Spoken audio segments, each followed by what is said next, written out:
Vamos a ver un ejemplo de un circuito lógico. Se trata de una puerta NAND de la familia TTL, es decir, una puerta NAND realizada con transistores bipolares. Normalmente esta alimentación suele ser de 5 voltios. Bueno, aquí podemos ver ya algo curioso, un aspecto curioso. Tenemos un transistor en el cual aparecen dos emisores. Bueno, aparecen más. Es un transistor multiemisor. Para este ejemplo vamos a utilizar solamente dos emisores. Estos emisores son las entradas a la puerta NAND. Son donde se van a poner las variables de entrada, es decir, los ceros y los unos. Las variables de entrada son variables binarias, es decir, puede tener el valor 0 o el valor 1. Por lo tanto, como tenemos dos variables de entrada, vamos a tener 4 combinaciones posibles entre ellas. Esta es la tabla que representa una función NAND. 001, 011, 101, 110. Y lo que tenemos entre medias es la situación en la que están los transistores que forman esta puerta NAND. La C indica que está conduciendo y NC indica que no está conduciendo. Bien, los circuitos lógicos los transistores que los componen trabajan en conmutación. ¿Eso qué quiere decir? Que cuando están conduciendo lo hacen a saturación. Es decir, que el voltaje que voy a tener entre su colector y emisor lo puedo considerar cero. Y cuando están cortados puedo considerar que no existe corriente a través de ellos. No existe corriente entre colector y emisor, en este caso porque es un NPN. Es decir, se comportan como si fueran interruptores mecánicos ideales. Bien, vamos a ver el funcionamiento de este circuito, de esta puerta NAND, yendo de combinación en combinación. Cuando aquí tenga un voltaje en la salida, pues ese voltaje corresponderá al 1. Si no tengo voltaje, pues corresponde a 0. Vamos a ver, en la situación en la que están ahora los dos emisores, no puede haber corriente a través de ellos. Están al aire, por lo tanto no puede haber corriente a través de ellos.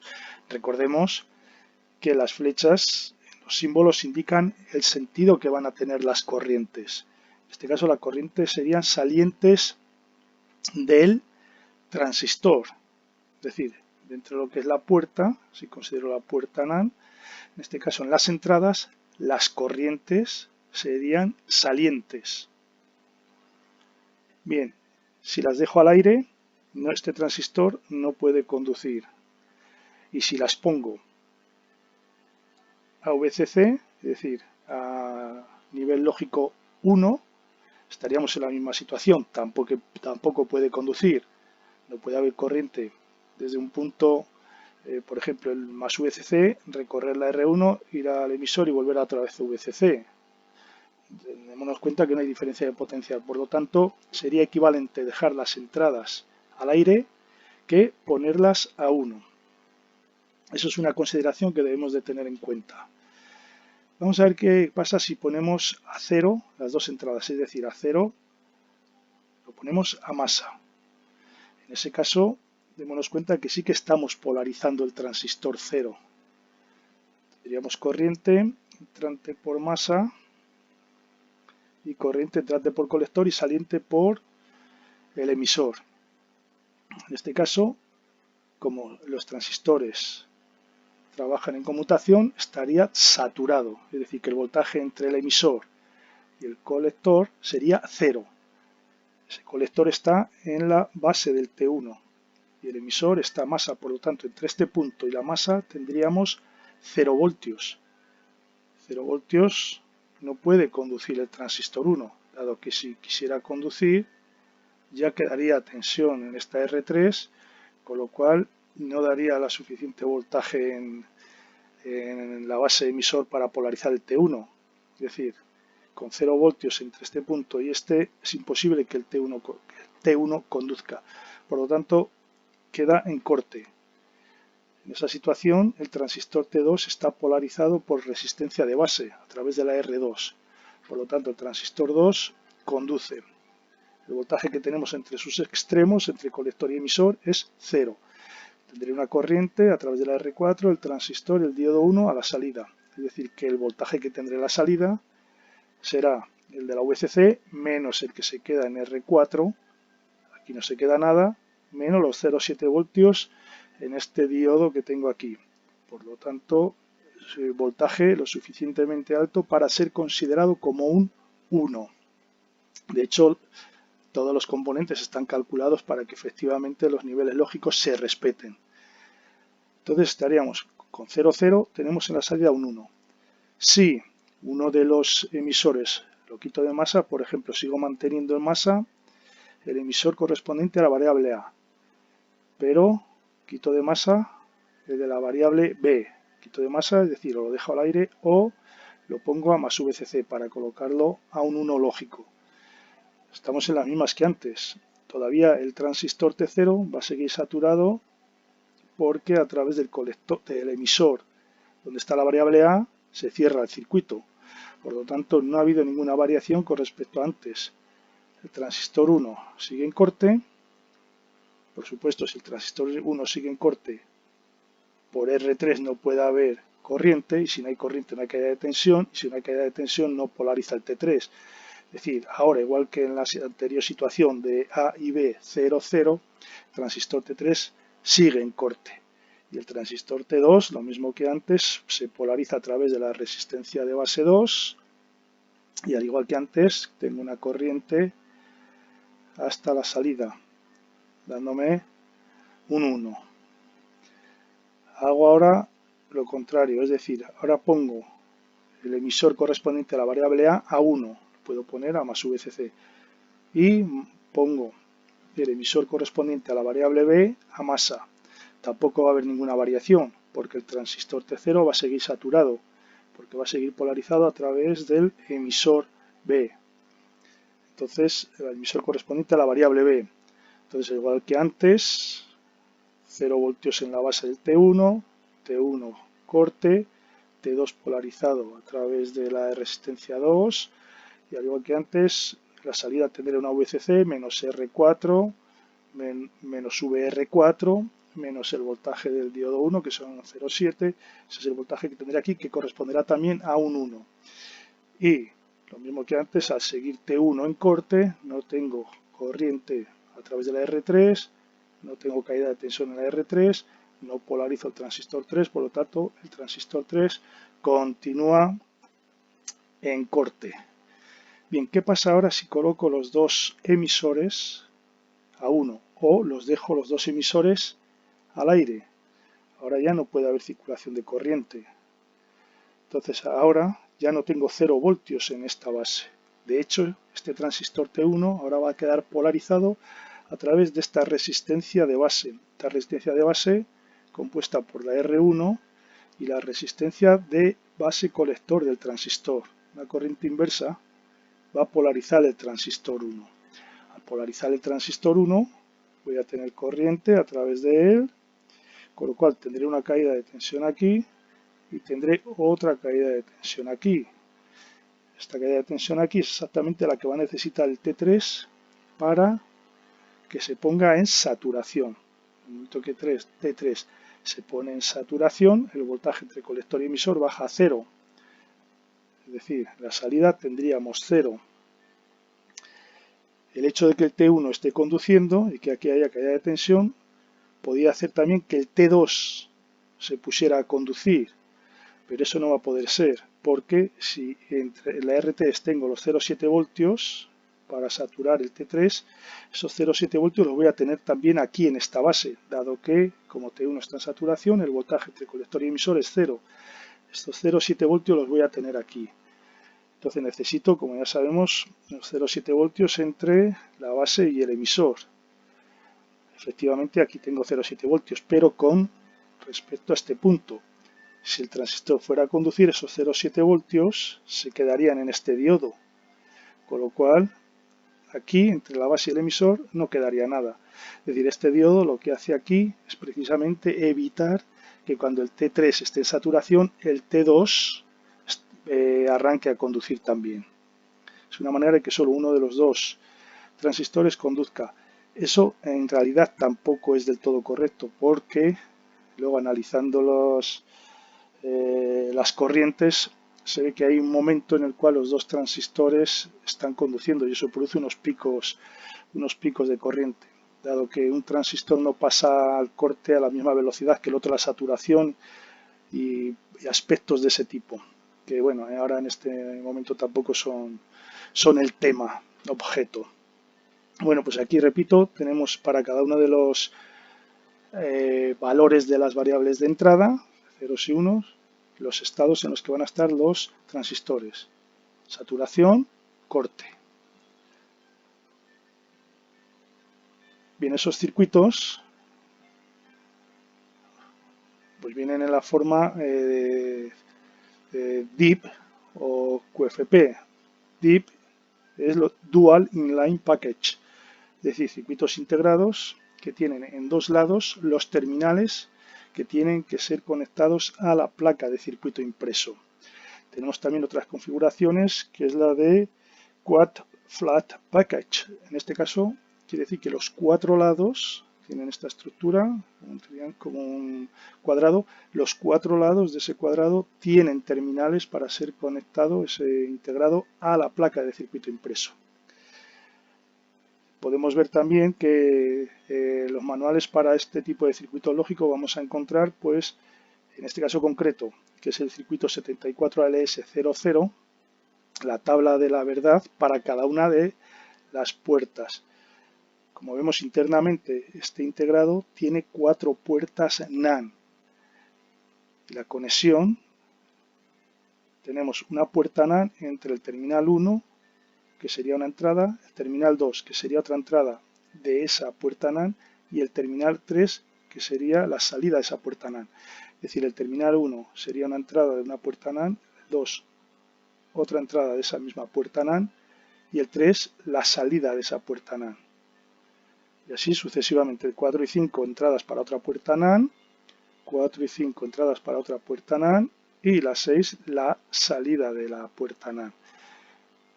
Normalmente estos circuitos suelen tener la alimentación entre la patilla 7, si es de 14 patillas, entre la 7 y la 14. Si es de 16 patillas, pues entre la 8 y la 16. El positivo, la más alta, y negativo, la más baja de las dos. Bien, dentro del manual vamos a ver las dos simbologías, la simbología tradicional, que es esta que tenemos aquí, y la IE-ANSI. Es más, tendremos circuitos dentro del manual que aparecerán mezcladas los dos símbolos. Es decir, la tradicional y la IE-ANSI aparecen mezclados entre ellos. Bien, esta nomenclatura que tengo aquí, el 74, siempre que vea un circuito con el 74 delante, se refiere a un circuito integrado de la familia digital. ALS significa que en este caso es un circuito que tiene consumo bajo de potencia y además es de alta velocidad. Y además es una versión avanzada de los de baja potencia y alta velocidad.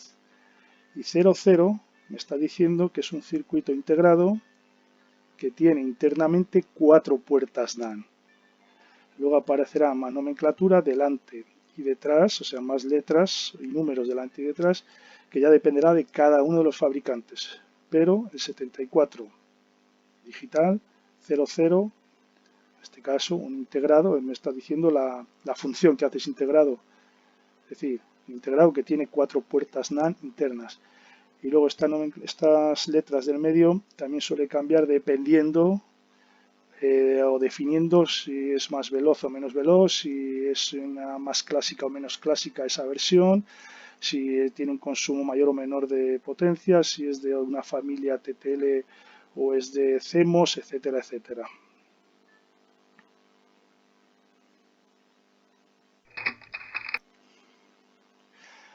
Vamos a ver ahora los circuitos lineales. Dentro de los circuitos lineales que procesan señales analógicas, hay un componente que sobresale por encima de todos, que son los amplificadores operacionales. Los amplificadores operacionales internamente se pueden dividir en tres bloques, así de forma genérica. Un amplificador diferencial, un cambiador de nivel y otro bloque que sería la etapa de salida. La etapa de salida que va a condicionar la salida para adaptar impedancias y para condicionar el nivel de voltaje requerido. Bien, la primera parte de la etapa posiblemente más importante es el amplificador diferencial. La estructura de un amplificador diferencial es esta que tenemos aquí. Como vemos, se trata de dos amplificadores simétricos. Un amplificador, base de dos amplificadores básicos, y es un circuito simétrico. Es decir, el T1 y el T2 son exactamente iguales. La resistencia del colector del T1 es exactamente igual que la resistencia del colector 2 y incorpora una fuente de corriente. Es decir, la corriente que va a salir de los emisores, una vez sumada, va a ser siempre constante. Bien, por otro lado, en este circuito que tenemos aquí, vemos que está alimentado con voltaje simétrico o tensiones simétricas, más VCC menos VCC, con respecto, como siempre, al punto de referencia que es la masa. Estos circuitos también pueden ser alimentados con una tensión asimétrica, es decir, más VCC y masa. Si aplicamos al circuito Kirchhoff, tendremos para esta malla de aquí VCC menos RC1 por la intensidad que circula por RC1 menos la VO1 igual a 0. De ahí puedo sacar ya esta ecuación, saber cuánto va a valer la VO1. Y si me voy por esta otra rama, VCC menos RC2 por la intensidad que circula por la RC2 menos VO2, tendré el voltaje O2 dado por esta expresión. Demos cuenta que estos voltajes son con respecto a masa, que es por donde he cerrado la malla. Bien, vamos a ver un modo de operación particular de este amplificador. Es la operación en modo común. La operación en modo común es cuando yo aplico a las dos bases de este amplificador, le aplico la misma señal. Es decir, uno a las dos bases y le aplico una señal. Lógicamente, si las dos bases están unidas, los dos transistores van a evolucionar en el mismo sentido. Es decir, que los dos van a tender a conducir más o a conducir menos. Por ejemplo, en el semiciclo positivo, los dos transistores van a tender a conducir más. Semiciclo negativo, los dos transistores van a tender a conducir menos, pero exactamente, si son iguales, de la misma manera. Eso quiere decir que va a haber exactamente la misma caída de tensión en la RC1 que la RC2. Esto también quiere decir que la intensidad que va a circular por esta rama, por el T1, va a ser exactamente igual que la que va a circular por el transistor 2. Y eso quiere decir que la intensidad que va a circular por aquí va a ser justo la mitad de la que va a circular, la intensidad que va a circular por aquí va a ser justamente la mitad que la intensidad E, y la otra mitad va a circular por aquí. De tal manera que cuando se juntan las dos intensidades, las dos mitades, tendremos la IE. Bueno, pues en ese caso, la VO1 será exactamente igual que la VO2. Por lo tanto, si yo cojo el voltaje entre los dos terminales, entre el terminal del colector del transistor 1 y el colector del transistor 2, al ser iguales los dos voltajes, resulta que la diferencia me dará 0 voltios. Amplificador diferencial perfecto. En la práctica, eso no es así. En la práctica, aunque yo esté haciendo trabajar al amplificador en modo común, es decir, el mismo voltaje en las dos bases, resulta que sí que tengo un voltaje en la salida. Un voltaje que viene dado por una ganancia en modo común y por el voltaje que yo estoy aplicando común a las dos bases. Demos cuenta que esto sería dos veces el voltaje dividido 2, el voltaje que estoy aplicando a las dos bases por una ganancia en modo común. Esto en principio no es deseable. No es deseable que si yo estoy aplicando un voltaje común a las dos bases, ese voltaje no me lo rechace, es decir, que me dé una salida correspondiente a esos voltajes. Bien, vamos a ver las diferentes configuraciones en que se pueden formar con este amplificador. Tenemos dos entradas, tenemos dos salidas. Por lo tanto, podemos tener cuatro configuraciones. Una configuración que es asimétrica tanto en entradas como en salidas. ¿Qué quiere decir eso de entrada o salidas asimétricas? Bueno, también se pueden llamar entradas y salidas no balanceadas o también entradas y salidas de terminación simple. Bien, entradas asimétricas. Eso es cuando se coge una de las entradas, es decir, una de las bases, y se utiliza para aplicarle la señal que se quiere amplificar. Y la otra se pone a masa, bien mediante una resistencia o bien directamente.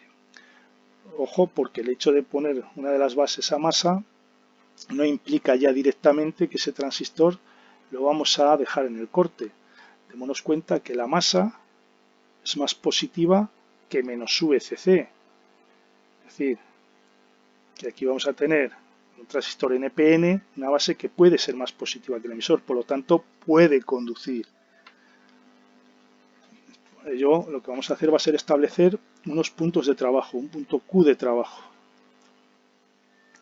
Bien, si consideramos por ejemplo la entrada al T2 a masa, es decir, esta entrada la ponemos a masa y solamente utilizamos la 1, tendremos que la corriente en el transistor T1 variará dependiendo de la señal que yo le aplique a la base. Por ejemplo, si le aplico un semiciclo positivo, el transistor T1 conducirá más, habrá más caída de tensión en la RC1 y por lo tanto habrá menos voltaje en la salida del colector 1. Es decir, si la intensidad aumenta, hay más caída de tensión aquí, este término aumenta, por lo tanto la V de salida disminuye. O sea, demos en cuenta que el semiciclo positivo aquí implicaría una disminución en la salida, desfasado 180 grados. Demos cuenta también que el hecho de que este transistor conduzca más, como la intensidad que tiene que pasar por esta rama es constante, implica que la intensidad que va a circular por esta otra rama, por este transistor 2, va a ser menor. Con lo cual, a la vez que la V1 va decreciendo, la VO2 va aumentando, porque la I2 es ahora más pequeña, esta caída de tensión es menor, por lo tanto la V2 aumenta. Bien, si hago lo mismo, cojo una configuración asimétrica y hago lo mismo para la otra base, es decir, pongo la otra base a masa, me va a ocurrir lo mismo. Ahora mismo pondría la señal de entrada en el transistor 2. Semiciclo positivo, el transistor 2 conduciría más. La VO2 decrecería. Pero el hecho de que el transistor 2 conduzca más, es decir, que haya más corriente por esta rama, implica que por esta otra rama del transistor 1 tiene que haber menos corriente, de tal manera que se mantenga que la intensidad C es constante. Al haber menos intensidad por esta rama, la VO1 crecería. Bien, vamos a ver un detalle. Vamos a suponer que la VI2 la ponemos a masa. La VI1 la utilizamos para aplicar la señal de entrada. Y la señal de salida la vamos a tomar siempre de la VO1, es decir, del colector del transistor 1. Cuando yo aplique aquí un semiciclo positivo, ya hemos visto antes que por esta rama va a haber más corriente, por lo tanto aquí va a decrecer el voltaje. Entonces, podemos decir que esta entrada con respecto a esta salida lo que hace es desfasar 180 grados la señal de entrada con respecto a la salida, o dicho de otra manera, que esta entrada va a invertir la señal que apliquemos en ella a la hora de obtenerla en la salida. Sí, estará amplificada, pero estará invertida. Sin embargo, vamos a ver qué pasa si utilizamos la otra entrada.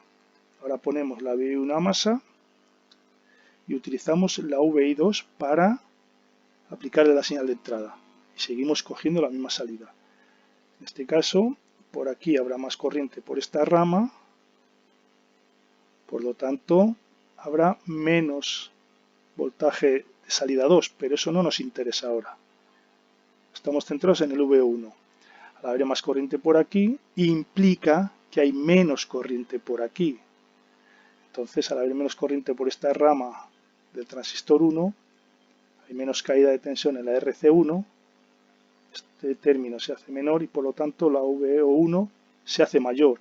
Es decir, que esta otra entrada no desfasa. De hecho, cuando hemos tenido semiciclo positivo, ha aumentado también aquí la salida. Aparte de la amplificación que tenga, no la ha desfasado. Por lo tanto, podemos decir que esta entrada no desfasa. De hecho, les podemos poner un nombre.